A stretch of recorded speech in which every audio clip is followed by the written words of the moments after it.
네, 우리 하나님 말씀 같이 보겠습니다. 사도행전 27장 33절부터 37절 말씀입니다. 찾으셨으면 우리 같이 한 목소리로 읽습니다. 시작. 날이 새어가매 바울이 여러 사람에게 음식 먹기를 권하여 이르되 너희가 기다리고 기다리며 먹지 못하고 줄인 지가 오늘까지 열 나흘인즉 음식 먹기를 권하노니 이것이 너희의 구원을 위하는 것이요 너희 중 머리카락 하나도 잃을 자가 없으리라 하고 떡을 가져다가 모든 사람 앞에서 하나님께 축사하고 떼어 먹기를 시작하매 그들도 다 안심하고 받아 먹으니 배에 있는 우리의 수는 전부 276명이더라. 아멘.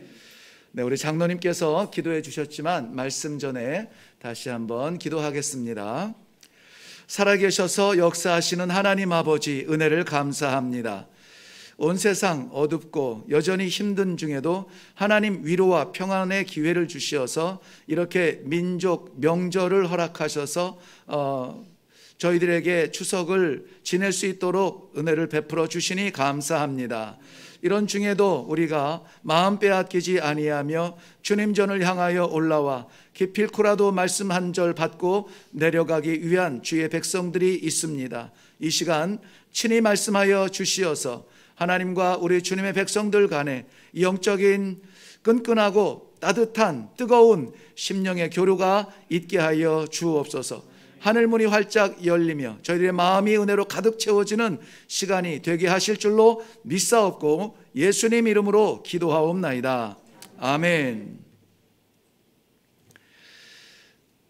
오늘 본문 말씀에 그 사건의 중심에 있는 사람이 우리가 잘 아는 바울 사도입니다. 바울 사도가 오늘 만나는 환경은 좀 어려운 환경인 것 같아요. 열 나흘 동안 14일 동안 먹지 못하는 그러한 광풍 가운데에서 생사를 알 수 없는 그러한 두려움으로 지낼 수밖에 없는 환경인 것 같습니다. 그런데 이 길은 바울 사도가 자청한 길이 아니라 내가 가려고 한 길이 아니라 하나님께서 그 자리에 인도하신 거예요. 그 배경을 보면 사도행전 9장에 보면 사울, 이 바울이 다른 표현으로는 사울이라 이렇게 불리웠는데요. 사울이라 불리던 시절에 원래 이 사울이 하던 주된 일이 무엇이냐면 성도들 예수 그리스도의 십자가를 믿고 그것을 증거하는 사람들의 입을 막고 그들의 모임을 파하고 그들의 공동체를 전멸시키고자 그 뜻을 가지고 지금 다메섹을 올라가고 있는 사울이 예수님을 만나는데요. 예루살렘에서 다메섹까지는 한 250km 정도 됩니다. 그 길을 마다하지 아니하고 달려가서 교회를 회파하기 위해서 올라가던 중에 빛으로 임재하시며 말씀으로 함께 하시는 예수 그리스도를 만나게 됩니다. 그 광채, 그 광명을 이기지 못한 눈이 상하게 되고 앞을 보지 못하는 상태로 억지로 이 다메섹에 도착하게 됩니다. 그때에 이 다메섹에 예수님의 제자 가운데 아나니아라고 하는 제자가 있었습니다. 하나님께서 그 아나니아에게 찾아가서 말씀을 하십니다. 야, 사울이라고 하는 사람이 이제 도착을 해서 한 3일 동안 저렇게 있는데 네가 가서 기도해주고 네가 가서 눈을 열어주라.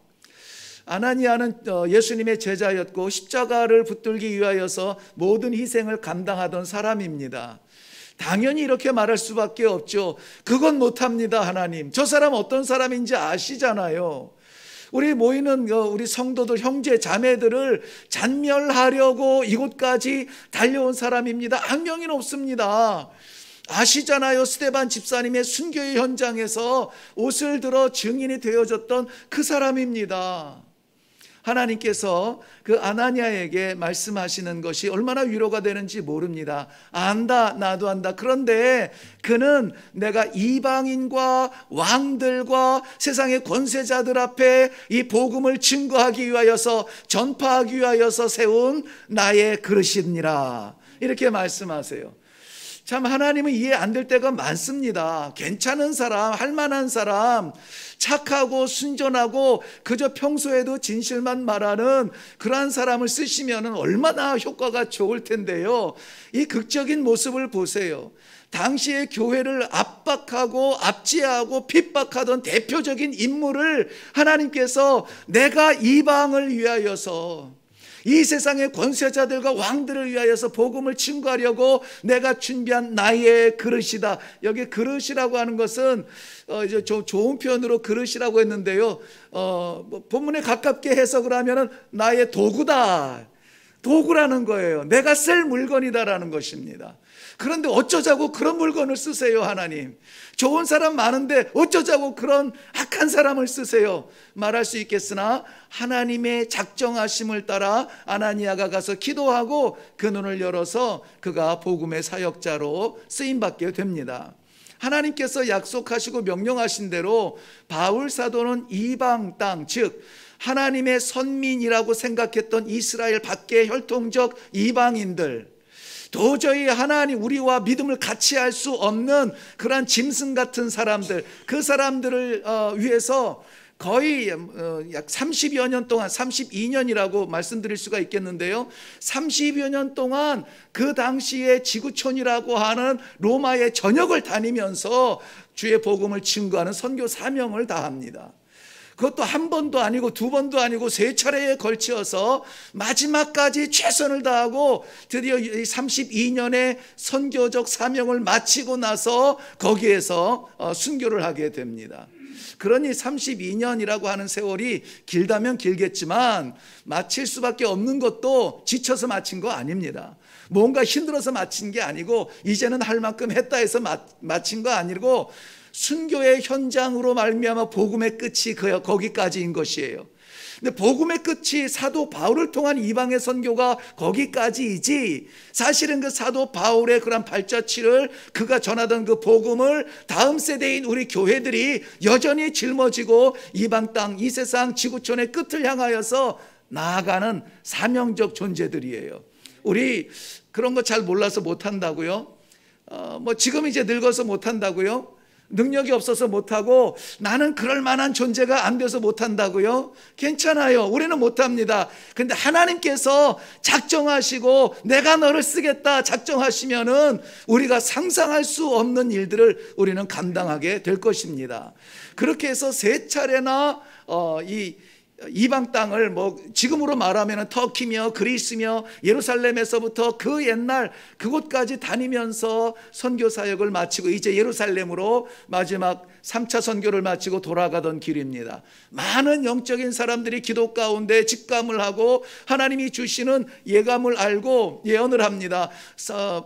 바울 선생님, 예루살렘 가시면 안 됩니다. 여기 머무세요. 가시면 지금 당신을 죽이려고 사람들이 기다리고 있습니다. 그러나 거기에서 머물 수가 없어요. 안다, 나도 안다. 내가 거기에서 죽을지라도 나는 이 길을 가야 하리라. 왜냐하면 하나님께서 계획하신 길을 알기 때문에 그렇습니다.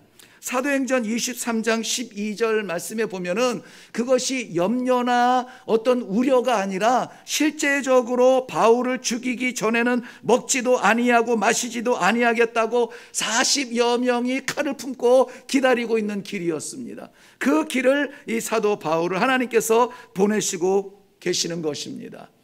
도저히 지금 이 거룩한 복음을, 우리 하나님께서 택하신 이 성민의 이 지위를, 하나님께서 우리에게 주신 그 생명의 복음을 이 혈통적으로 알지 못하는 이방인들과 나눈다는 것은 자존심 상해서 할 수 없는 일입니다.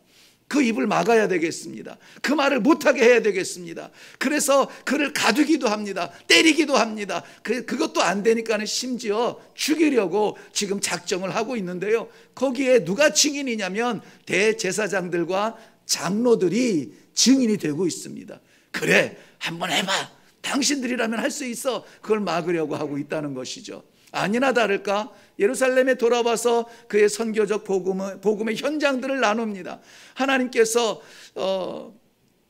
이 복음의 한계를 예루살렘, 유대, 사마리아 이 땅 끝까지 퍼져서 모든 민족에게 복음을 증거하라고 하셨던 그 사명을 감당하다 보니 정말 그렇습니다.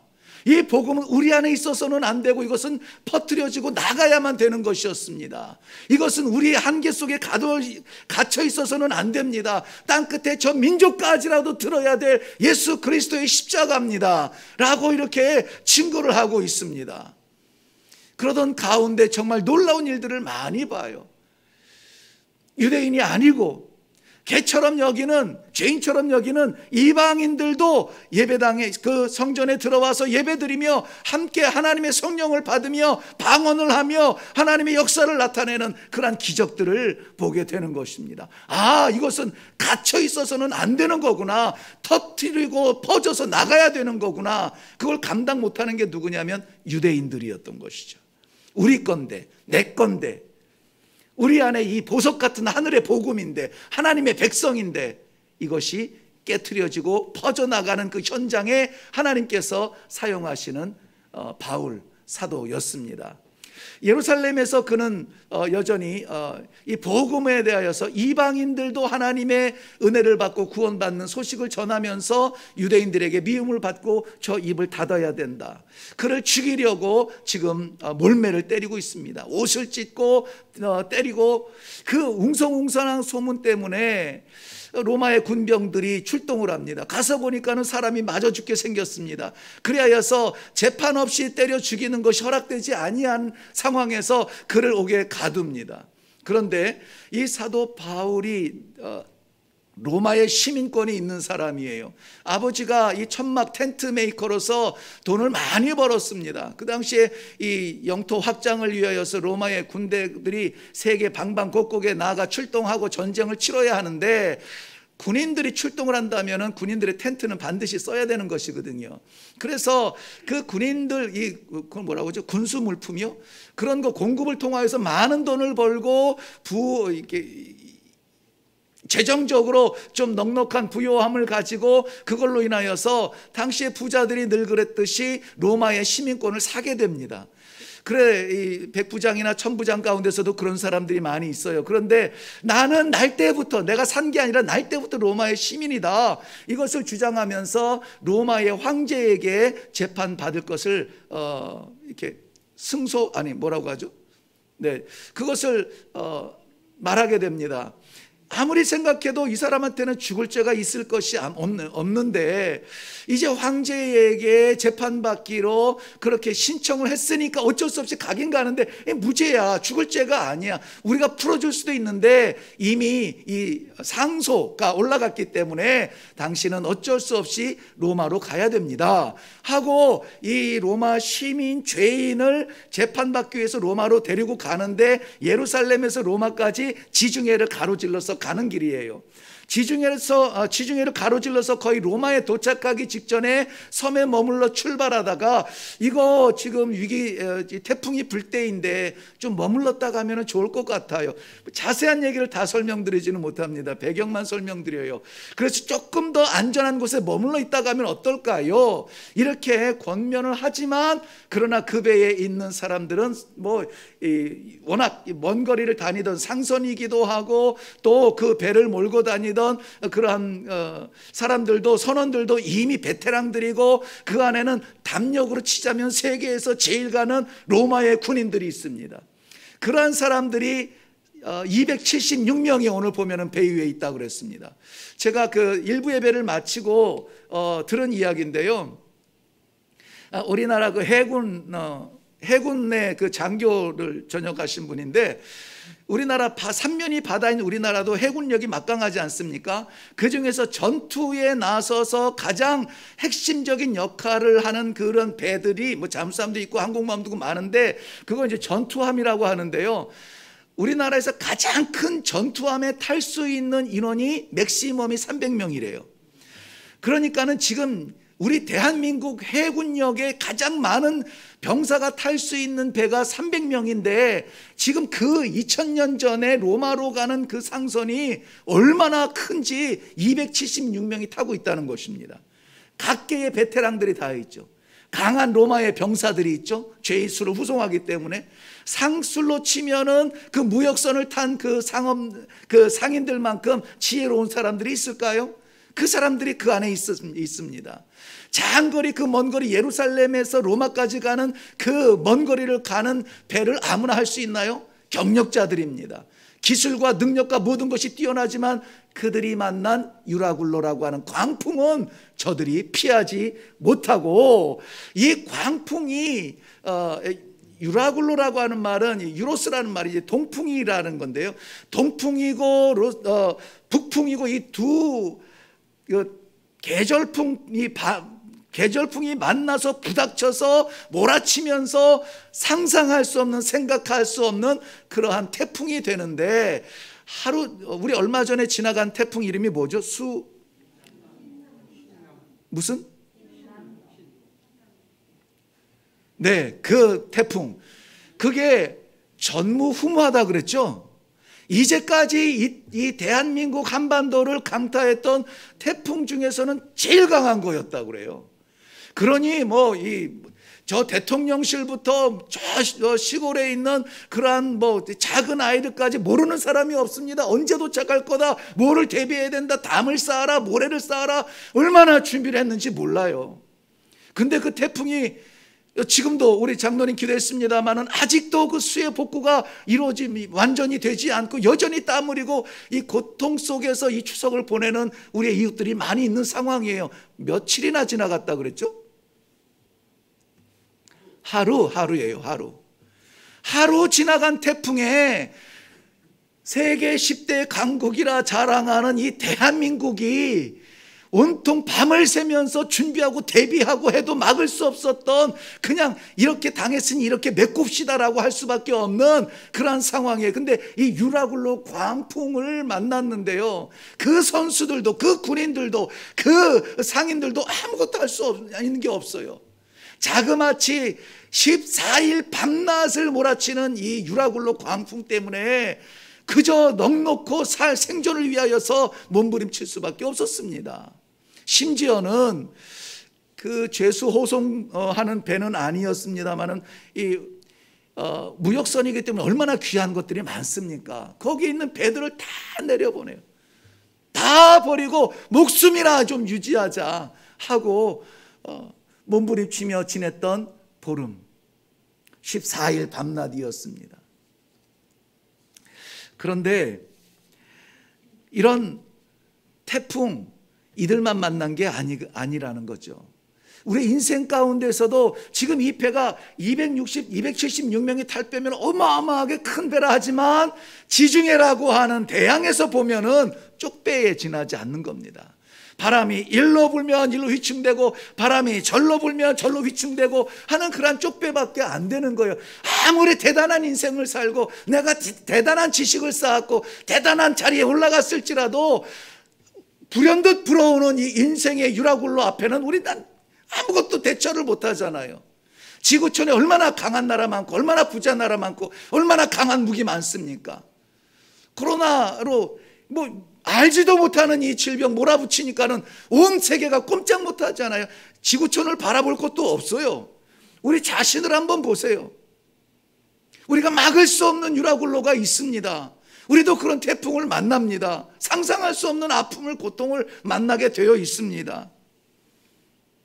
여기에 보면은 본문의 19절 말씀에 보면은 본문 위로 조금 올라가면 19절에 보면 사흘째 배의 모든 기구들을 다 포기했다고 합니다. 20절에 보면은 구원의 여망마저 끊어졌다. 살 수가 없구나라고 절망 가운데 있는 빈사 상태의 그 배 속에 있던 바울입니다. 그런데 그가 뭐라고 하냐면은 일어나서 이렇게 말합니다. 오늘 22절이죠. 이제는 안심하라. 너희 중 아무도 생명에는 아무런 손상이 없겠고 오직 배뿐이라 라고 말하고 있습니다.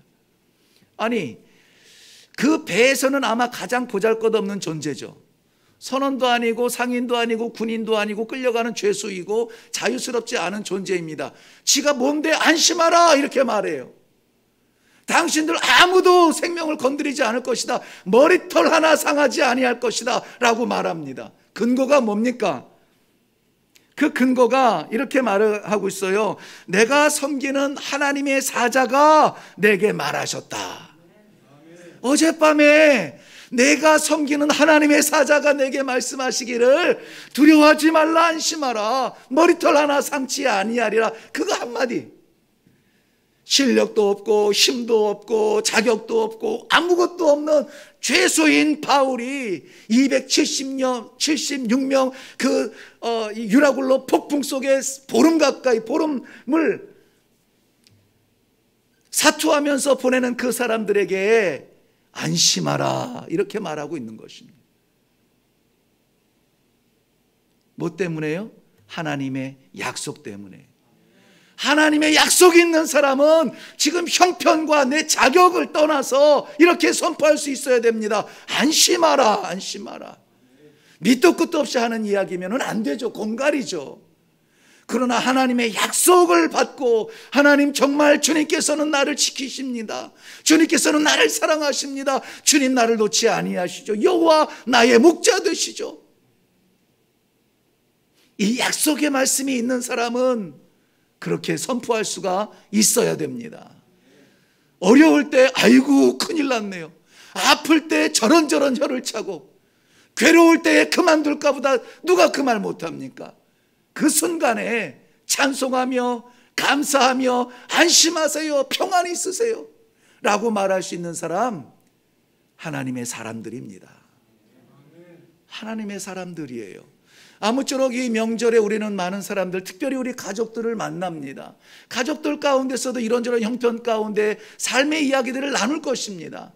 우리는 예비하고 있어야 됩니다. 어떠한 폭풍우가 몰아닥친 그러한 가정일지라도 가문일지라도 형편일지라도 안심하라, 안심하라. 하나님께서 사랑하시며 하나님께서 지켜주시며 머리카락 하나 상치 아니하도록 지켜주실 것이라는 것을 선포할 수 있는 성도들이 되시기를 주님의 이름으로 축원합니다. 본문에서 보면은 14일째, 제가 이 14일을 계속 강조합니다. 우리 요번에 하루 지나간 태풍에 비교가 되어서 자꾸 그러는 거죠. 14일 동안이나 밤낮 이 생사 전투와 같은 밤낮을 보내었던 이 사람들에게 사도 바울이 오늘 본문에서 보여주는 그 모습은 무엇입니까? 일어나서 안심하라고 외친 후에 빵을 들어서 하나님께 축사하고 떡을 떼어 먹기를 시작합니다. 오늘 저는 본문 말씀을 바울의 축사 이렇게 정했는데요. 축사라는 말은 마치 어떤 목회자나 누가 이렇게 대신해서 기도해 주는 그런 모습인 것 같은데 사실은 그렇지는 않아요. NIV 성경에 보니까는 gave thanks to God 그랬습니다. 그냥 감사하고예요. 누구에게? 하나님께 뭐하고? 감사하고예요. 감사하고. 그러니 이 감사가 어디에서 나왔습니까? 하나님과의 약속에서 나온 거예요. 약속 있는 사람은 감사하는 것입니다. 정말 실력 있고 저력 있고 믿음이 있는 반석 같은 믿음의 사람들의 입에서 제일 많이 나오는 말이 뭐냐? 감사합니다예요. 감사합니다. 누가 여러분 신앙을 저분 오래 다녔고 저분 직분이 뭐고 뭐 교회에서 어떤 일을 하고 그런 외형적인 거 말고 내면의 신앙을 알기 원하면은 그의 언어적 삶을 들여다보면 알아요. 어쩜 저런데 감사가 나오냐 할 만큼 감사가 입에 붙어 있어요. 왜? 형편이 나를 지배하지 못하고 형편을 다스리시는 하나님이 나를 붙드시니까 요거 안 보입니다. 안 보여요. 이 하나님 형편이 이런데도 사정이 이런데도 지경이 이런데도 나를 붙들어 주십니까? 하나님의 약속을 바라보며 감사하는 것입니다. 감사하는 거예요.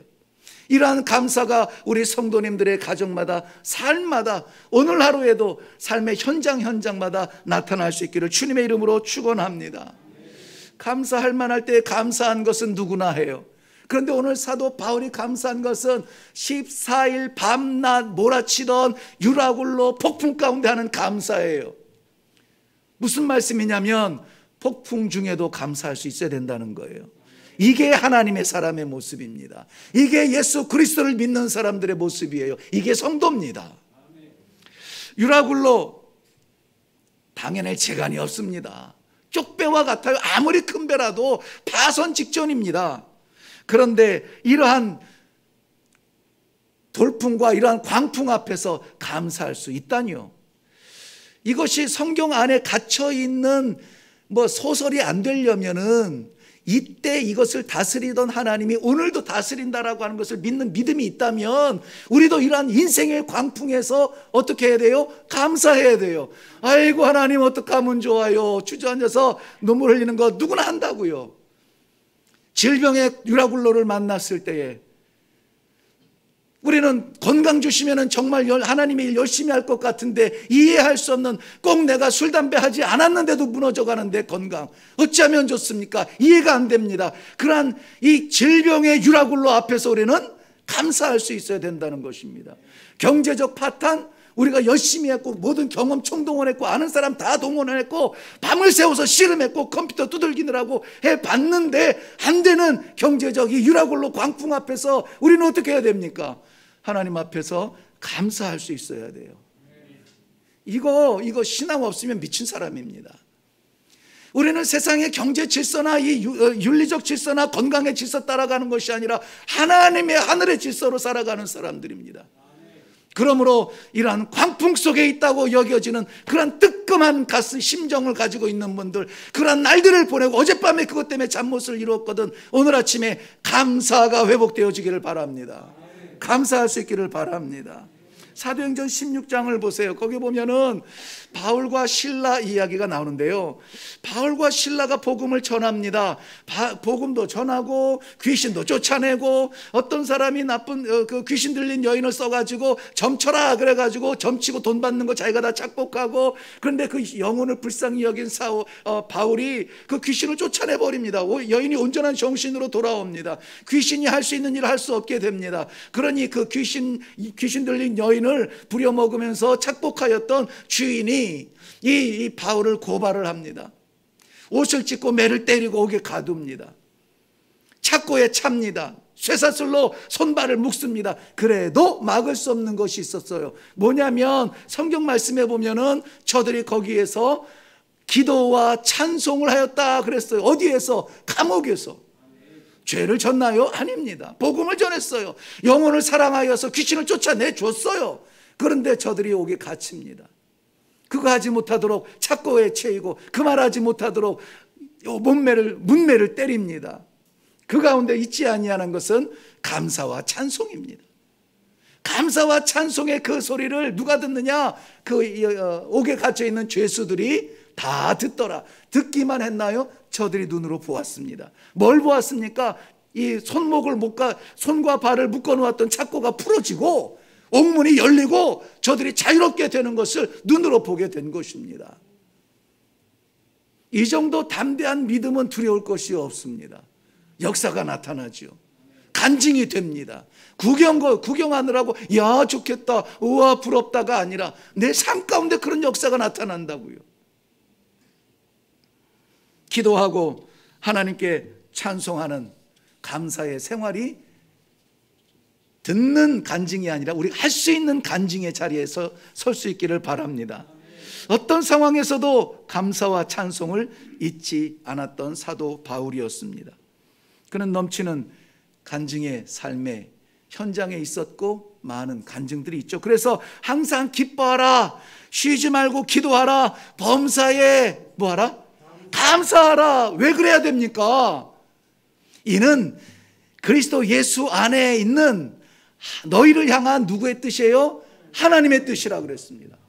하나님의 비밀을 알기 위하여서 엄청 노력하고 그 깊이를 깨닫기 위해서 금식하고 이 신학적 수준을 높이고 그러지 않아도 돼요. 하나님께서 그리스도 예수를 믿는 우리들에게 우리들을 향한 뜻이 있어요. 그 뜻이 뭐냐? 범사에 감사하라. 쉬지 말고 기도하라는 겁니다. 항상 기뻐하라는 것입니다.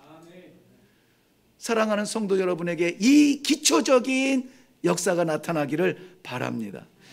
신앙생활을 하다 보면은요, 뭐 우리 삶의 모양은 다양하지만은 우리는 한 하나님, 한 믿음, 그리고 이 한 나라를 향하여서 나아가는 한 동지입니다. 그런데 우리 안에서도요, 이게 좀 인커리지가 되는 사람이 있고, 좀 오히려 디스커리지 시키는 사람도 있고, 뭐 다양합니다. 다양해요. 가능하면은 우리를 인하여서 사람들이 살아나기를 원해요. 그런데 은혜를 잊어버리고 은혜가 은혜인지도 모르고, 하나님께서 분명히 은혜를 베풀어 주셔서 우리에게 길을 열어주시고 생명을 주시고 나눠주신 것이 많은데 없는 것만 세는 사람이 있죠. 필요한 것만 구하는 사람이 있어요. 주신 것이 그렇게 많은데 그것에 대한 감사는 입꼭 다물어요. 언제 그랬는지 애들 말대로 쌩 까면서 사는 거 있죠. 이사야서 1장 3절 말씀에 보면, 소는 그 임자를 알고 나귀는 그 주인의 구유를 알건만은 이스라엘은 알지 못하고 나의 백성은 깨닫지 못하는도다. 이게 문제예요. 은혜가 없어서가 아니라 하나님께서 은혜를 베풀어 주셨는데 은혜에 대한 감사를 못해요. 은혜가 은혜인 줄을 몰라요. 은혜를 받아 먹을 줄 모릅니다. 부어주신 하나님의 은혜를 은혜에 감사합니다라고 했을 때 내 것이 되고 간증이 되고 신앙의 힘이 되고 능력이 되는데 그것을 못하는 겁니다. 어떻게 보면은 앉아서 우리가 이야기를 해보세요. 동년배나 뭐 가족이나 앉아서 이야기해 보면 불평할 것들은 많습니다. 나라가 이렇고 정치가 이렇고 경제가 이렇고 지금 질병이 이렇고 건강이 이렇고 뭐 아무튼 말할 것이 많은데요, 알고 보면 이만한 나라도 없어요. 이만한 나라도 없습니다. 보이지도 않는 지구 위를 한번 삥 돌려보세요. 잘 보이지도 않는 이 반토막 나라에서 세계 강국을 거론할 수 있는 그러한 나라가 되었다는, 이런 저력 있는 나라가 없다고요. 세계에서 온통 그렇게 말합니다. 너네 같은 나라 없어. 심지어는 뭐 원조 받다가 원조 하는 나라가 된 나라가 없다면서요. 근데 우리는 하잖아요. 이 정도면 괜찮은 나라예요. 이 나라에 대해서 감사하세요. 이만하면은 괜찮은 교회입니다. 아멘이 왜 갑자기 줄죠? 다른 거 재주는 없습니다. 뭐 따뜻한지도 모르겠고 뭐 이런저런 뭐 행사도 없는 것 같고, 그렇지만은 이 일의 교회는 그저 말씀과 기도 그거 붙들고 목숨 걸고 신앙생활 하자고, 이 시대에 미움받아도 그건 붙들자고 그렇게 씨름하며 살아가는 성도들, 이런 교회 흔치 않아요. 없다는 게 아니라 이 성도들도 보세요. 이만한 성도가 어디 있습니까? 목사가 뭐를 하자고 할 때 한 번 반대 안 하고, 그 다 좋은 건 아니지만 반대할 거는 반대해야 되는데 얼마나 따뜻한지 모릅니다. 저는 약간 사담인데 뭐 동료들 목사님들 이야기하면은 이 당회 때문에 죽겠다 그러거든요. 우리 장로님들 여기 증인이 계시기 때문에 제가 거짓말을 못해요. 당회에서 지금 목소리가 나온 적이 없어요. 그리고 만사 뭐 그냥 다 하나예요, 하나. 그것이 하나님의 뜻이고 교회의 유익이고 성도들에게 도움이면은 무조건이에요. 형편도 안 봅니다. 당회가 나는 참 좋아요. 모이는 거 좋고. 성도님들도 마찬가지예요. 가정도 보면은 그만한 가정 없습니다. 뭐 부러운 가정 있으세요? 뭐 옆집 아줌마, 윗집 아저씨 부러우세요? 아무개 집 아이들 뭐 100점 맞고 자랑스러우세요? 가보세요. 그 전쟁터예요, 그 집은. 한번 가볼까 우리가 진짜? 네, 그렇습니다. 이만하면 감사한 거예요. 저도 좀 드러나지 않은 연약함이 많이 있지만은 말씀 준비하면서 깨달았습니다. 정말 눈이 뜨끔뜨끔할 만큼 감사했어요. 감사합니다. 마태복음 5장 46절 말씀에 보면, 너희가 너희를 사랑하는 자를 사랑하면 무슨 상이 있으리요? 세리도 이와 같이 하느니라. 세리는 세상을 대표하는 그러한 존재로 쓰임받고 있는데요, 은혜가 은혜인지 모르는 사람도 문제인데요, 감사할 때만 감사하는 것도 문제예요. 예, 응답 받은 것만 가지고 감사하는 거 있죠. 그건 세상 누가 다 해요. 아쉬워서 기도했는데 하나님께서 들어주셨어. 이거 감사하는 거 누가 못합니까? 그런데 나는 이 길을 원하고, 나는 이 방법을 원하고, 나는 이만큼을 원하는데 하나님이 들어주지 않으세요. 그럴 때도 감사하나요? 그게 믿음인 거죠. 그게 믿음이에요. 없으면 죽을 것 같은데 사실 나도 죽지 않는 거예요. 그거 붙들겠다고 발부둥치는 그 모습을 보면서 하나님 왜 이러세요? 사세요? 죽으셨어요? 이렇게 따지는 것이 아니라 주셔도 감사, 빼앗으셔도 감사, 이런 감사의 조건 없는 감사들이 이루어날 때, 우리 입술에서 고백되어질 때 이것이 간증이고 이것이 예언이고 이것이 성도들의 설교입니다. 목사만 설교하나요? 우리 성도들의 설교가 더 뜨겁습니다. 간절합니다. 목사를 감동시키는 것은 우리 성도님들의 고백이에요. 간증입니다. 그런가 하면은 정말 그 얼굴에서 나타나는 분들이 있죠. 항상 보면은 감사가 넘치는 사람이 있어요. 도대체 저분은 뭐지? 저분은 도대체 뭐지? 할 만큼 늘 감사합니다. 은혜 감사하고요. 근데 알고 보면은 참 안타까운 아픈 구석들도 많이 있어요. 근데 감사하대요. 감사하대요. 성 프란시스라, 감사의 기도라는 것을 제가 좀 찾다 보니 성 프란시스라고 하는 그 분이 기도한 감사의 기도가 있어요. 저랑 비슷한 것 같아서 한번 나눕니다. 큰 일을 이루기 위해 힘 좀 달라 기도했더니 겸손을 배우라고 연약함을 주셨습니다. 많은 일을 해낼 수 있는 건강을 구했는데 보다 가치 있는 일을 하라고 병을 주셨습니다.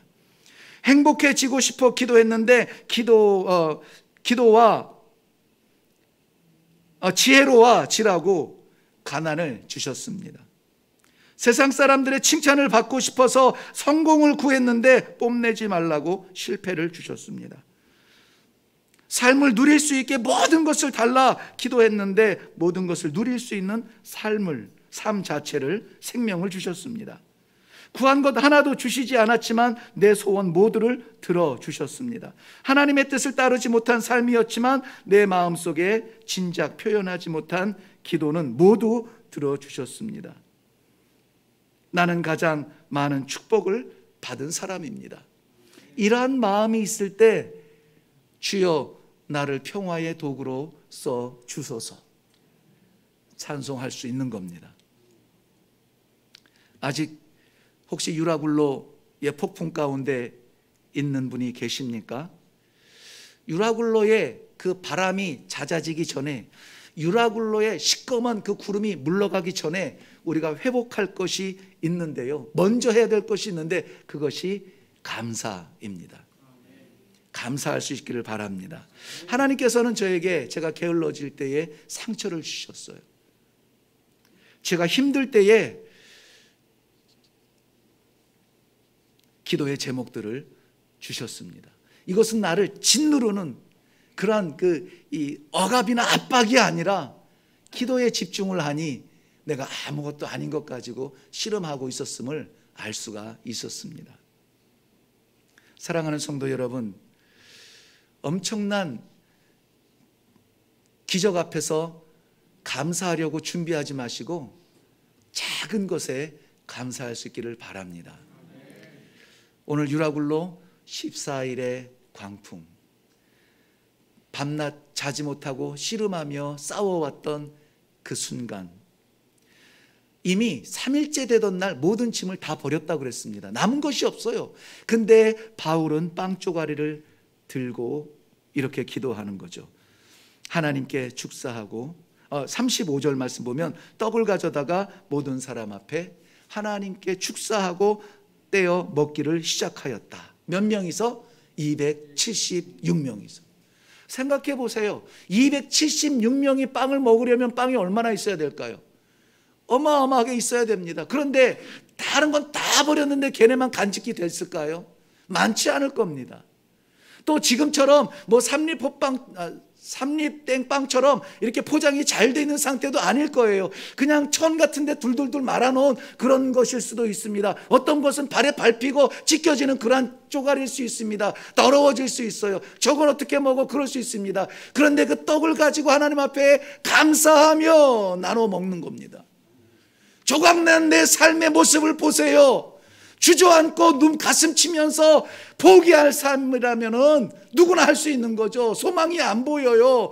그런데 그럼에도 불구하고 내 조각난 내 심정을 들어 올려서, 내 망한 내 마음을 들어 올려서 아무도 모르는 나의 숨겨진 고통을 들어올려서 하나님 앞에 축사하고 감사하고 자신만 먹는 것이 아니라 나눠줄 수 있는 그러한 사람들, 우리 하나님 보시기에 얼마나 멋있을까요?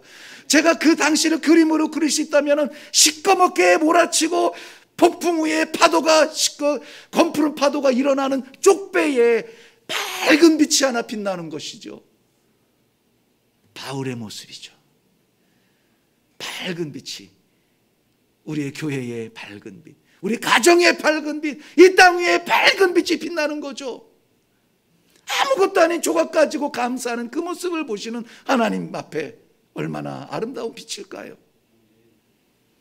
적절한 비유가 될지는 모르겠습니다만은 제가 아주 그 전도사 시절 즈음부터 사랑하던 한 여인이 있었습니다. 영적으로 너무나 사모한, 사랑이 아니라 사모하는 정말 천사와 같은 그러한 여인이 있었습니다. 누군지 모르시겠죠? 네, 우리 집사람은 아닙니다. 처음 고백하는데요, 송명희라는 시인이 있습니다.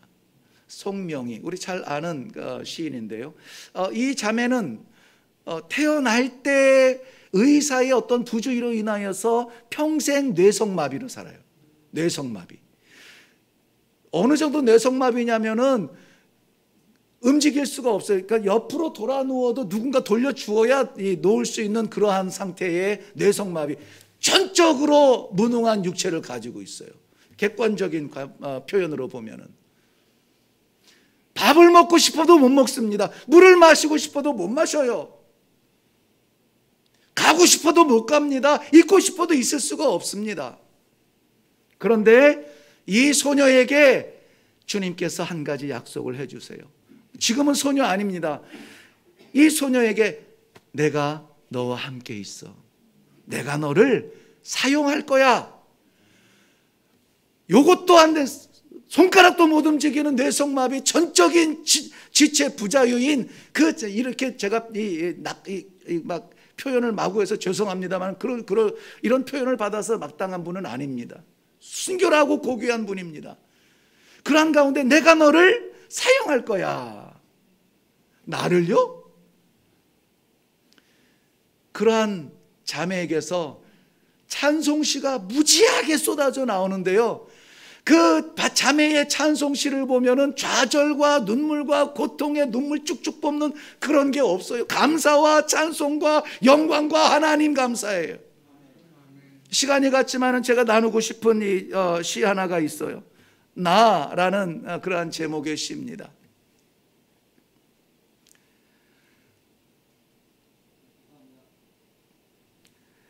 제가 읽어드릴게요.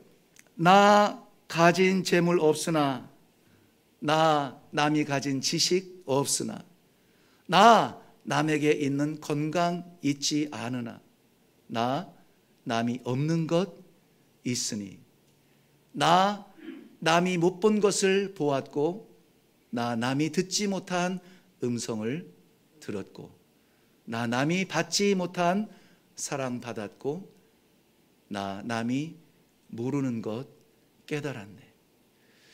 우리 이 찬양을 아시면 이 부분부터는 우리 같이 찬양으로 하겠습니다. 공평하신 하나님이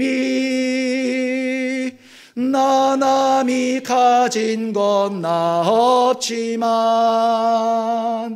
공평하신 하나님이 나 남이 없는 것 갖게 하셨네. 뭘까요? 하나님의 사랑이에요. 하나님의 은혜입니다.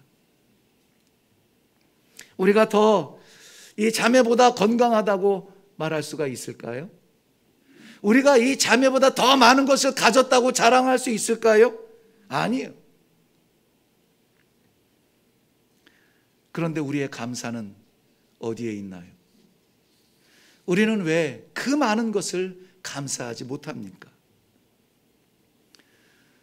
오늘 이 말씀을 통하여서 하나님께 감사하는 자의 축복을 받아 누리시기를 바랍니다.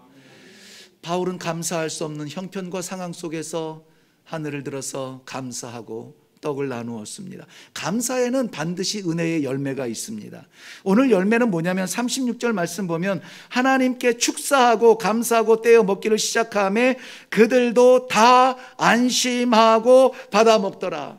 안심하고 평안하며 안심이 와요. 마음이 놓입니다. 44절 마지막 부분 보면 마침내 사람들이 다 상륙하여 구조되니라. 몇 명이나 구조됐대요? 다 276명이 탔는데 276명 다 한 명도 빠짐없이. 누구 때문에? 바울의 감사 때문이에요.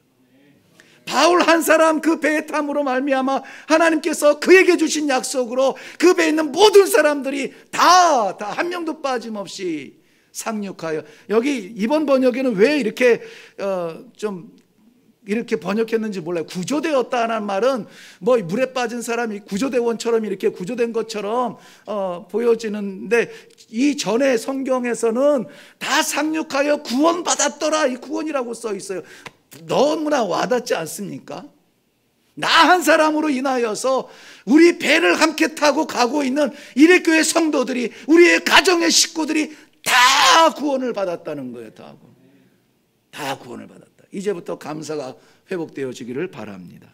한가위 이 명절을 지내는 성도의 사명입니다. 아직 하루가 더 남았습니다. 이 사명을 완수하여 주시어서 감사가 가정마다